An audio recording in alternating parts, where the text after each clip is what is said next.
Tech news.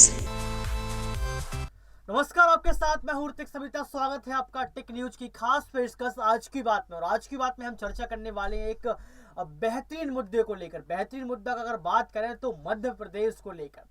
Madhya Pradesh के मुख्यमंत्री जहां हम लोग लगातार देखते रहे शिवराज सिंह चौहान को, वहीं पर एक नया नाम निकल कर आ रहा है, ज्योतिरादित्य सिंधिया। एक बहुत बड़ा नाम, जी हाँ, आप सही सुन रहे हैं, एक बहुत बड़ा सामने नाम निकल कर आ रहा है, ज्योतिरादित्य सिंधिया। आपको पता है कि विधानसभा चुनाव आने वाले हैं मध्य प्रदेश के, और चुनाव नजदीक होने के साथ साथ आप ये समझिए कि ज्योतिरादित्य सिंधिया का ही नाम क्यों आगे आया। आप ये देखिए कि एक समय कट्टावर नेता और बड़े नेता के रूप में, कांग्रेस के नेता के रूप में देखा जाता था ज्योतिरादित्य सिंधिया को, लेकिन आज आप ये देखिए बीजेपी में शामिल होने के बाद मुख्यमंत्री फेस बन चुके हैं, मुख्यमंत्री फेस। तो हम ये जानने की कोशिश करेंगे, क्या बगावत करने से बीजेपी पार्टी ये प्रदर्शित कर देती है कि जो भी बड़ा नेता जिस पार्टी को छोड़कर आएगा, यहां पर उसको मुख्यमंत्री बना दिया जाएगा, यहां पर उसको सांसद बना दिया जाएगा, यहां पर उसको मंत्री बना दिया जाएगा। यहां पर आज सबसे बड़ी खास बात हम यही करने वाले हैं। हमारे साथ मौजूद है अवरार सर। अवरार सर, मैं आपसे यही जानना चाहूंगा, क्या बीजेपी की एक नई रणनीति है कि जो भी जिस बड़ी पार्टी से बगावत करेगा उसको बीजेपी पार्टी बड़े पद देगी, मुख्यमंत्री बना देगी? आप देखिए ज्योतिरादित्य सिंधिया का नाम सामने आया सीएम फेस को देखकर कि सीएम फेस मध्य प्रदेश के अगले जो मुख्यमंत्री होंगे वो ज्योतिरादित्य सिंधिया होंगे। एक नाम और मैं यहां पर लूंगा, क्योंकि देखिए अभी आप उपचुनाव भी हैं, उनकी तारीखों की घोषणा हो चुकी है उत्तर प्रदेश के अंदर, और मैनपुरी की सीट यहां पर खाली है। मैनपुरी सीट की तरफ से सपा पार्टी किसको उतारेगी एक अलग बात है, लेकिन यहां पर अपर्णा यादव ने बगावत की थी सपा पार्टी से और बीजेपी में चली गई थी। बीजेपी में जाने के बाद क्या आपको लगता है कि ऐसा ही खेल खेला जाएगा जो आज खेल ज्योतिरादित्य सिंधिया के चेहरे पर खेला जा रहा है? पहला सवाल मेरा आपसे ये रहेगा कि ज्योतिरादित्य सिंधिया का सीएम फेस सामने आया है, इस पर शिवराज सिंह चौहान की क्या टिप्पणी होगी? दूसरा सवाल ये रहेगा कि अपर्णा यादव क्या बड़ा नाम हो सकता है? देखिए, जहाँ तक ज्योतिरादित्य सिंधिया की बात है, उन्होंने जिस तरीके से कांग्रेस पार्टी में एक बड़ी टूट नहीं कह सकते उसको, आप उन्होंने सरकार ही जो है बदल कर रख दी थी, क्योंकि जितने संख्या में उनके साथ विधायक गए थे उतनी संख्या के बल पर भारतीय जनता पार्टी अपनी सरकार बनाने में कामयाब हो गई थी। लेकिन अब जिस तरीके की चर्चाएं चल रही, ये बात भले ही सूत्रों के हवाले से कही जा रही है कि अब हो सकता है कि ज्योतिरादित्य सिंधिया को अगली बार चुनाव में मुख्यमंत्री का चेहरा बनाया जाए, लेकिन उससे पहले कई बड़ी चुनौतियां जो है वो जो है उसको सामना करना पड़ेगा ज्योतिरादित्य सिंधिया को, क्योंकि स्थानीय जो चेहरे हैं मध्य प्रदेश में वो कतई ये नहीं चाहेंगे कि बाहर से आया हुआ व्यक्ति को इतनी जल्दबाजी में पार्टी इतने बड़े पद पर नियुक्त कैसे कर सकती है, इतने बड़े पद का चेहरा कैसे बना सकती है, और इसको लेकर के बड़ा घमासान भी मच सकता है भारतीय जनता पार्टी में, क्योंकि ये कोई आम बात नहीं होगी कि आप कांग्रेस से आए हुए एक नेता को अचानक से 4 सालों में 5 सालों में ही मुख्यमंत्री की दावेदारी के करीब ले जाते और मुख्यमंत्री के चेहरे के तौर पर उनको सामने रख देते। तो जाहिर सी बात है कि जनता भी, अगर आप देखें कि जनता के विपक्ष को जानना बेहद ज़रूरी है कि जनता क्या खुद सही मायनों में भारतीय जनता पार्टी के जो कोर वोटर है वो क्या इस बात को स्वीकारेंगे कि ज्योतिरादित्य सिंधिया को मुख्यमंत्री बनाया जाए, क्योंकि आप निचले स्तर पर भले ही किसी नए सियासी दल से आए हुए नेता को कोई बड़ा पद दे सकते हैं क्योंकि उसकी उतनी चर्चा नहीं होती, लेकिन मुख्यमंत्री का चेहरा सरकार का चेहरा होता है, और वो कहीं ना कहीं जो विचारधारा की एक बात होती है वो भी बीच में आड़ जरूर बनेगी, क्योंकि कांग्रेस और भारतीय जनता पार्टी की विचारधारा बिल्कुल अलग अलग है। और ऐसे में जितना कम समय अभी ज्योतिरादित्य सिंधिया को बीजेपी में आए हुए हुआ है, उसको लेकर के कहीं ना कहीं अभी भी जो वो कोर वोटर है जो भारतीय जनता पार्टी से लगभग कई वर्षों से जुड़ा हुआ होगा, वो वोटर कभी भी कतई ये नहीं चाहेगा कि ज्योतिरादित्य सिंधिया को इतनी जल्दबाजी में मुख्यमंत्री के पद के लिए दावेदार बनाया जाए। और न ही वो तमाम जो है जो नेता है मध्य प्रदेश के जो बड़ा दमखम रखते हैं, जो कहीं ना कहीं इस रेस में अपने आप को समझते हैं, वो भी नेता कहीं ना कहीं एक रणनीति जरूर बनाएंगे कि उनको इस पद से दूर कैसे रखा जाए। देखिए, आपने कोर वोटर्स की बात की, आपने सबसे बड़ी बात ये कही कि मुख्यमंत्री का चेहरा सरकार का चेहरा होता है, और अभी कांग्रेस पार्टी से अब बगावत की हुई ज्योतिरादित्य सिंधिया को ज्यादा समय नहीं हुआ है, बीजेपी में काम करते हुए ज्यादा समय नहीं हुआ है, तो इस समय अगर जनता को देखा जाए तो जनता क्या रुख करेगी ज्योतिरादित्य सिंधिया की तरफ? ये बहुत बड़ा सवाल आप यहाँ पर एक खड़ा हो जाता है। लेकिन समझना ये होगा, मैं आपसे ये जानना चाह रहा था, क्या इस इसमें बीजेपी की कोई रणनीति है? देखिए लगातार बीजेपी हमेशा किसी ना किसी पार्टी को कमजोर दिखाने का काम करती है। बीजेपी पार्टी परिवार को परिवार से लड़ाने का काम करती है। बीजेपी पार्टी हमेशा ये चाहती है कि लोकतंत्र में एक ही पार्टी जिंदा हो, वो हो सिर्फ बीजेपी पार्टी। देखिए अमित शाह ने भी इस पर बहुत सारी टिप्पणियां की भी।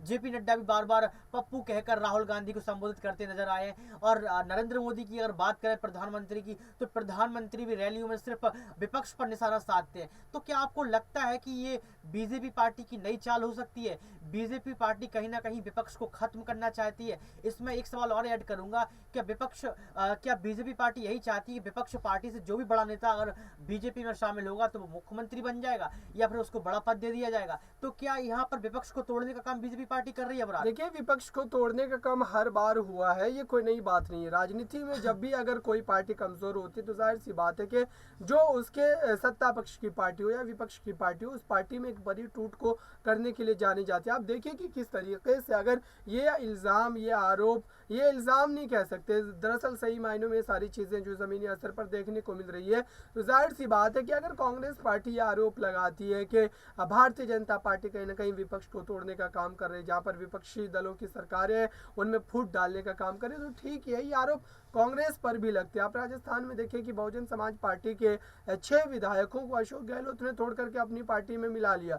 तो ये आप देखिए कि जहां भी पार्टी कमजोर होती, चाहे वो कोई भी पार्टी हो, बहुजन समाज पार्टी राजस्थान में कमजोर नजर आई अशोक गहलोत के सामने, तो उन्होंने वहां पर एक बड़ा खेल कर दिया और पूरी तरीके से बहुजन समाज पार्टी का आज एक भी विधायक नहीं है विधानसभा में, वो तमाम के तमाम 6 विधायक कांग्रेस में जो है विलय हो गए। तो ऐसे में अगर आप देखें कि भारतीय जनता पार्टी की तो रणनीति यही होगी कि उनके सामने जो भी मजबूत विपक्ष है उसको कमजोर किया जाए। लेकिन बड़ा सवाल ये पैदा होता है कि विपक्ष अगर जिस तरीके के मुद्दे लगातार जनता के बीच से उठते हैं, अगर उन मुद्दों को लेकर के आप आक्रामक तरीके से जनता के लिए आवाज नहीं उठाएंगे तो जाहिर सी बात है कि जनता आपकी ओर ध्यान नहीं देगी। मात्र अगर आप इस इंतजार में बैठे हैं कि इस सरकार के खिलाफ जनता खुद उतरेगी और फिर इनकी सरकार गिरेगी, ऐसा लोकतंत्र में नहीं होता। और यही वजह कि कांग्रेस पार्टी लगातार जो है उसका पतन देखने को मिल रहा है। देखिए कांग्रेस पार्टी का लगातार पतन देखने को मिल रहा है। यहाँ पर अबरार ने बहुत बखूबी आपको बताया और साथ में बिल्कुल विस्तार से आपको बताया कि कैसे विपक्ष को कमजोर किया जाता है,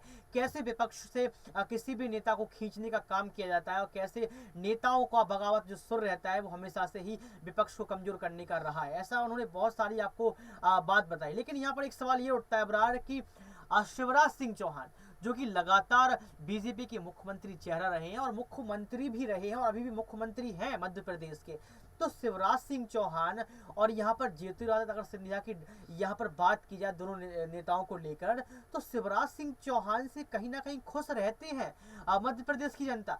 शिवराज सिंह चौहान ने बहुत अच्छा काम भी किया मध्य प्रदेश के अंदर, लेकिन ऐसा क्या हो गया है, ऐसा क्यों सूत्र के मुताबिक ये खबर आ रही है कि अब जो सीएम चेहरा होंगे वो कहीं ना कहीं ज्योतिरादित्य सिंधिया होंगे? तो क्या यहाँ पर बीजेपी पार्टी जो है वो क्या शिवराज सिंह चौहान से नाराज है या शिवराज सिंह चौहान उनकी उम्मीदों पर खड़े नहीं उतर पा रहे हैं? मतलब यहाँ पर जो चेहरे की तबादली हो रही है तो तबादली में यहाँ पर ज्योतिरादित्य सिंधिया को ही क्यों लाया गया? शिवराज सिंह चौहान को क्यों फिर से कमांड नहीं देना चाहते हैं बीजेपी पार्टी के लोग? देखिए, शिवराज सिंह चौहान का भारतीय जनता पार्टी में एक बड़ा कद है और यही वजह है कि आप भारतीय जनता पार्टी की जितनी भी राज्यों में सरकारें हैं और अब तक जो जो मुख्यमंत्री बन पाए हैं उनमें सबसे ज़्यादा बार मुख्यमंत्री बनने का जो अवसर प्राप्त हुआ है वो शिवराज सिंह चौहान को हुआ। तो ये बड़ी उपलब्धि है उनकी और भारतीय जनता पार्टी के शीर्ष स्तर पर भी उनका बड़ा मान सम्मान है। लेकिन जाहिर सी बात है कि ज्योतिरादित्य सिंधिया को लेकर के जो तमाम बातें, तमाम कायासाराई की जा रही है उसी पर हम चर्चा कर रहे हैं, लेकिन अभी तक ये बात तय नहीं हुई। देखिए एक बड़ा, एक लंबा एक प्रोसेस का हिस्सा, उसके बाद ही मुख्यमंत्री चेहरे को लेकर के अगर आधिकारिक रूप से कोई बयान आता है तो जाहिर सी बात है कोई ना कोई बड़ी खलबली जरूर देखने को मिलेगी। लेकिन ये इतना आसान नहीं होगा। भले ही शिवराज सिंह चौहान इस बात का विरोध ना करे क्योंकि पार्टी हाईकमान की वो एक तरीके से मान सम्मान रखते हैं और यही वजह है कि जब उनको संसदीय बोर्ड चुनाव कमेटी से बाहर का रास्ता दिखाया गया था तब भी उन्होंने किसी तरीके की बयानबाजी नहीं की थी। तो हो सकता है कि वो चुपचाप इस फैसले को स्वीकार भी कर ले। लेकिन सवाल यहाँ पर यह पैदा होता है, क्या जनता ज्योतिरादित्य सिंधिया के चेहरे पर, उनके मुख्यमंत्री बनने पर क्या सहमति जताएगी, ये बड़ा सवाल है। क्योंकि जनता सर्वोपरि है। जनता अगर उनको मुख्यमंत्री के पद पर नहीं देखना चाहती तो पार्टी अगर मात्र ऐलान भर कर देती है तो उससे सरकार नहीं बदल जाती, और जिस चेहरे को चाहे उस चेहरे को पार्टी जो है मुख्यमंत्री नहीं बना सकती, क्योंकि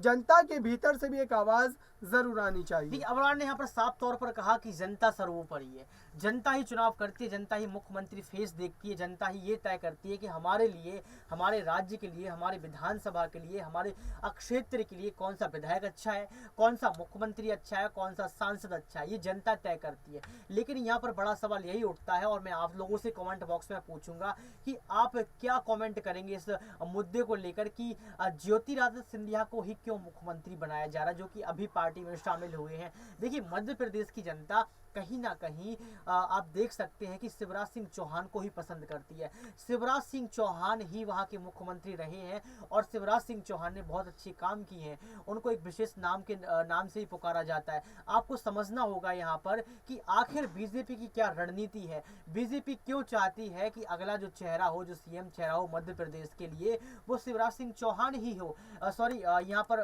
वो ज्योतिरादित्य सिंधिया ही हो। ये मैं बार बार कह रहा हूँ। तो ये कमेंट बॉक्स में आप जरूर बताएं कि ये क्या रणनीति यहाँ पर हो सकती है बीजेपी पार्टी की। खैर आज के लिए आज की बात में इतना ही। ये जानते रहेंगे कि आखिर कौन मध्य प्रदेश का अगला सीएम होगा, शिवराज सिंह चौहान या फिर ज्योतिरादित्य सिंधिया। आज की बात में सिर्फ इतना ही। देखते रहिए टेक न्यूज। बहुत शुक्रिया।